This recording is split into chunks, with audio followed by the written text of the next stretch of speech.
축구팬 여러분 안녕하십니까? 그리고 이 영상을 시청하실 울산 현대팬 여러분 안녕하십니까? 2022 아시아 챔피언스 리그 조별리그 울산 현대가 맞이할 상대팀 중 하나인 조호르 다룰 탁짐에 대해서 다뤄보도록 하겠습니다. 다만 지금은 아시아 챔피언스 리그 조별리그가 열리기 전이고요. 아마 이 영상을 보실 즈음에는 가와사키 프론탈레와의 경기가 종료된 시점일 것 같은데 가와사키를 상대로 울산 현대가 좋은 경기 했기를 바라면서 영상 시작해보도록 하겠습니다.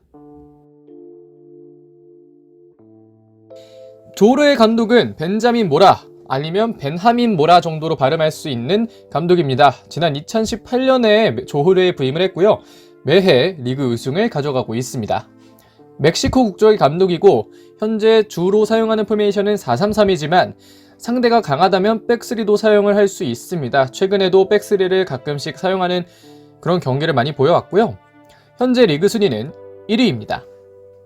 자, 조르 역시 팀 이슈 보겠습니다. 먼저 리그를 보면요. 현재 리그 전적 상당히 좋습니다. 현재 리그에서 4승을 거두고 있는데요.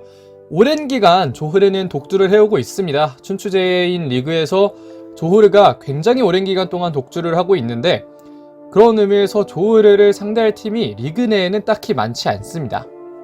하지만 아시아 챔피언스 리그로 오면 약간 이야기는 달라지는데요. 가장 최근 아시아 챔피언스 리그 출전은 2021년 조별리그였고 당시 포항에게 2패를 거뒀습니다. 이후에 이전에 한국팀을 상대로 한 결과는 1무 3패를 거뒀는데요. 경남에게 1무 1패, 포항에게 2패를 거뒀습니다. 수원과도 경기를 했는데 이 경기는 조르가 2차전에 출전할 수 없다는 입장을 내보이면서 아예 경기가 무효 처리되었고 따라서 기록은 남지 않게 되었지만 조르가 수원을 상대로는 그럭저럭 경기를 잘 하긴 했었습니다. 그럼에도 불구하고 최근에는 점점 더 좋아지진 않는 모습이고요. 부상 이슈가 있습니다. 이 영상을 만드는 4월 11일 그러니까 4월 11일에 만들고 있는데 4월 10일에 조르가 경기를 하면서 파리잘 말리아스 골키퍼가 수비수와의 충돌로 인한 충격으로 무의식 상태에 들어가는 그런 안 좋은 일이 있었습니다. 다만 지금은 어느 정도 회복을 한 것으로 보이는데 이후에 골키퍼 소개하면서 말씀을 더 드리도록 하겠습니다. 일단은 골키퍼 보겠습니다. 조르의 주전 골키퍼는 파리잘 말리아스 선수입니다. 말레이시아 국가대표 골키퍼고요. 무게중심이 낮고 기본기가 좋은 골키퍼입니다. 튀어나와서 선방하는 것도 상당히 즐기는 그런 골키퍼인데 앞에서 말씀드렸던 최근 경기에 수비수와 충돌로 사고가 있었고 무의식 상태에 들어가 있었지만 경기 이후에 어느 정도 안정을 찾았다고 합니다.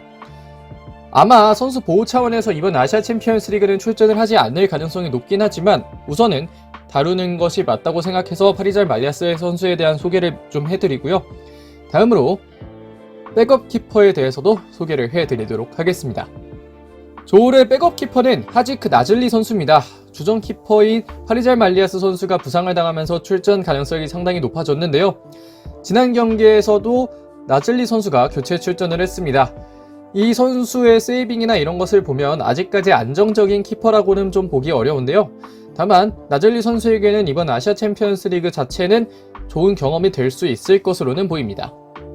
자, 그러면 이제 수비수 보도록 하겠습니다. 조르의 왼쪽 풀백 라브레 코르비농 선수입니다.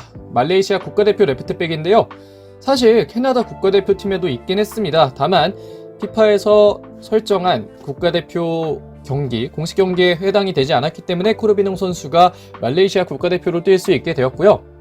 이 선수가 185cm로 풀백 중에서는 키가 큰 편에 속하다 보니 피지컬을 이용한 수비를 많이 하는 편입니다. 그리고 오버래핑보다는 언더래핑의 시도가 좀 많은데요. 아무래도 조르가 윙어 선수들의 능력은 좀 좋다 보니 굳이 윙으로 빠지지 않아도 본인이 언더래핑을 통해서 중앙에서 풀어주는 것을 좀 더 많이 시도하면서 공격에 도움을 주고 있습니다. 제가 보기에는 조르 수비진에서 가장 달리기가 빠른 선수가 아닐까 싶은데 이 선수를 뚫기 위해서 엄원상 선수가 어떤 노력을 할지 한번 지켜보는 것도 좋을 것 같습니다. 이제 센터백 보겠습니다. 시인 로우리 선수입니다. 이 선수는 아스톤빌라 유스 출신의 센터백인데요. 상대 라인을 올렸을 때 뒷공간 보는 왼팔 롱패스가 상당히 좋지만 수비적인 상황에서는 수비 위치를 잘못 잡을 때가 종종 있습니다. 아무래도 190cm로 좋은 신장을 가지고는 있지만 수비 위치를 잘못 잡으면 그것이 좀 오히려 악영향으로 보일 수 있을 만큼 속도가 느려질 수 있기 때문에 이런 점은 박주영 선수가 만약에 조르와의 경기에 출전하게 된다면 이런 선수들의 특성을 이용해서 좋은 플레이를 보여줄 수 있지 않을까 싶고요.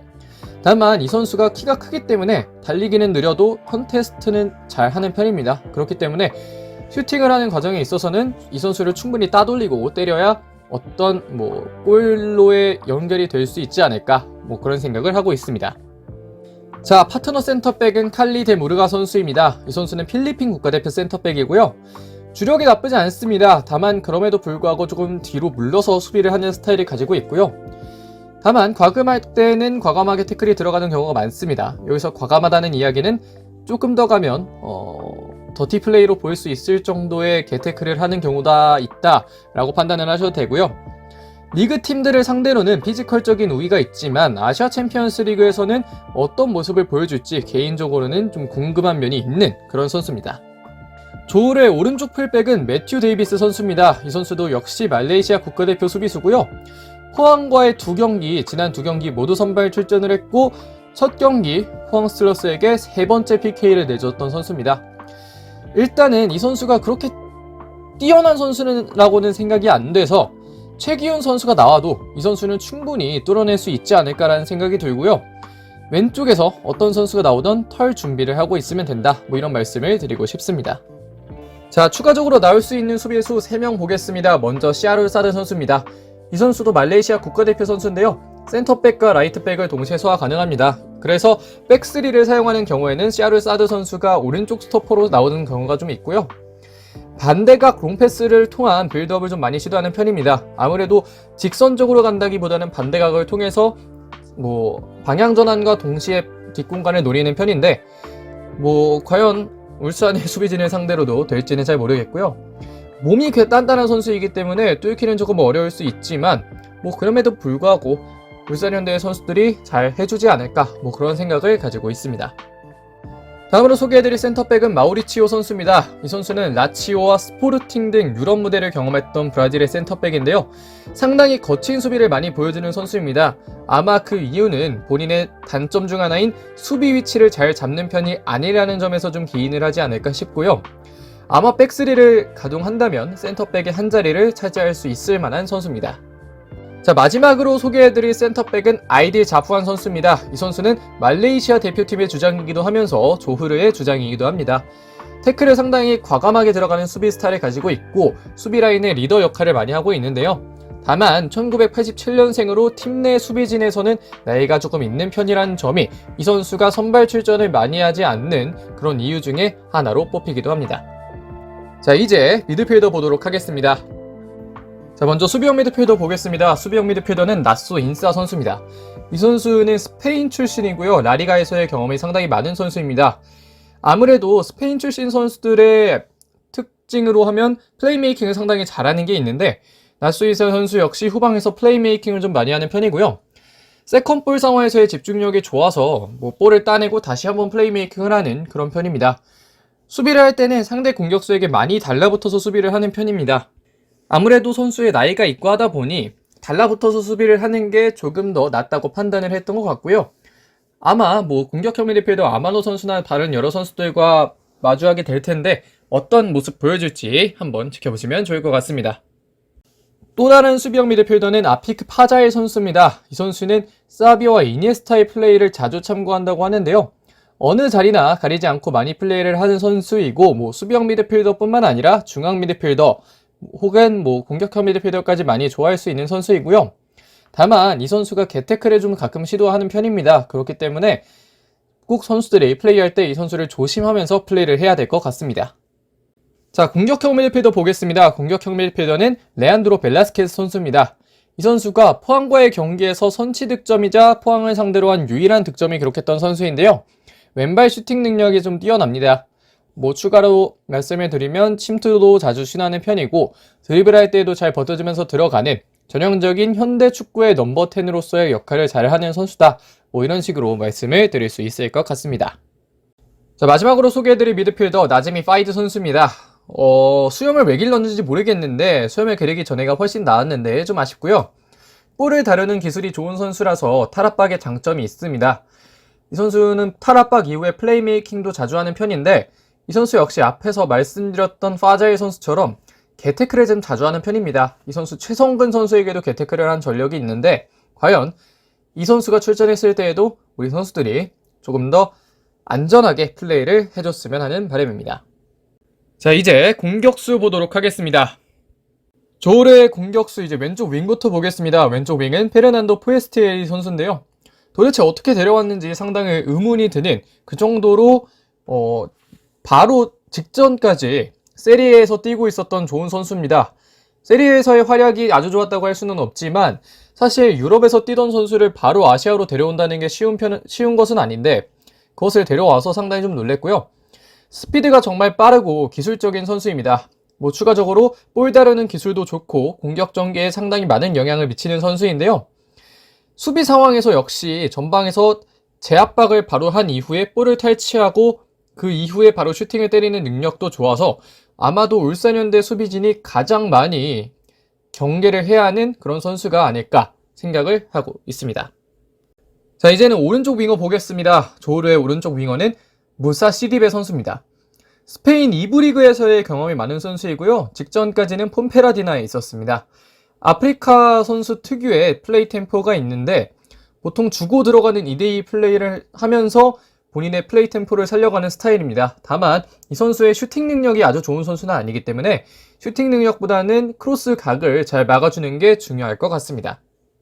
조울의 주전 스트라이커 베르손 선수입니다. 이 선수는 수원 삼성과 부산 아이파크에서 뛰었던 베르손 선수인데요. 이전에는 윤석열 감독의 양아들이다 이런 얘기까지 들으면서 팀플레이도 많이 안 했지만 최근에는 이전보다는 팀플레이가 좀 빈도가 늘어난 것 같습니다. 드리블 능력이나 볼 다루는 능력은 이전에도 어느 정도 인정을 받았지만 최근에 마무리 능력이 좀 많이 발전을 했고 특히 슈팅의 강도가 많이 강해졌습니다. 그렇기 때문에 수비진이라든지 아니면 조현우 골키퍼라든지 수비하는 과정에 있어서 충분히 경계를 해줘야 하는 선수가 되었습니다. 자, 이제 추가적으로 나올 수 있는 공격수들 보겠습니다. 먼저 사파비 라시드 선수입니다. 이 선수는 말레이시아 국가대표 오른쪽 윙어이고요. 2020년에 잠시 포르티모넨세로 임대가 되었지만 별다른 활약을 하지 못하고 다시 돌아왔습니다. 왼발로 때리는 프리킥이 정확하고 빠르며 이 선수가 오른쪽에서 반대발 윙어로 기용되면서 빠른 돌파와 침투 그리고 마무리까지 상당히 위협적인 선수라서 이 점을 좀 경계를 해야 하지 않을까 싶습니다. 자, 다음으로 소개해드릴 선수는 아리프 아이만 선수입니다. 이 선수는 윙포워드도 되고 윙백도 되는 그런 선수인데요. 2002년생으로 그렇게 나이가 많은 선수는 아니고 상당히 어린 선수이지만 A매치를 벌써 9경기나 뛴 경험이 있습니다. 지난 포항과의 2경기는 모두 선발 출전을 했고요. 볼 다루는 기술이 괜찮고 중앙으로 접고 들어오는 플레이를 선호하지만 아무래도 또 동남아 선수 특유의 피지컬이 안 좋은 점이나 이런 점을 고려했을 때는 울산현대 수비진들이 어렵지 않게 막아낼 수 있는 그런 선수가 아닌가 그런 생각을 갖고 있습니다. 자, 마지막으로 소개해드릴 선수 비엔베 마라뇽 선수입니다. 비엔베니토 마라뇽이라고도 하기도 하고요. 이 선수는 유나이티드 시티에서 꽤 오랜 기간 플레이를 했습니다. 바로 직전 시즌까지도 유나이티드 시티에서 뛰었고요. 그렇기 때문에 작년 ACL에서는 대구와 2번의 맞대결에 모두 선발 출전을 했습니다. 다만 유나이티드 시티를 상대로 대구가 지난 시즌에 어떤 경기를 했는지 생각해 보시면 딱히 이 선수가 보일 만한 경기는 아니었고요. 마무리 능력이 뛰어난 공격수이고 골문 앞에서의 침착함이 빛나는 선수이지만 일단은 K리그 팀을 상대로 해서 그렇게 힘을 잘 쓰는 타입은 아니기 때문에 경기를 하면 좋지만 안 해도 상관은 없는 그런 선수라고 할 수 있겠습니다. 자, 여기까지 조르다룰 탁침에 대해서 알아봤습니다. 울산현대가 조흐르를 상대로 고춧가루를 맞지 않는 게 상당히 좀 중요하게 여겨지는데 과연 조흐르를 상대로 울산현대 얼마나 좋은 경기 펼칠 수 있을지 개인적으로는 기대가 많이 됩니다. 자, 그러면 이번 영상 여기까지 하겠습니다. 고맙습니다.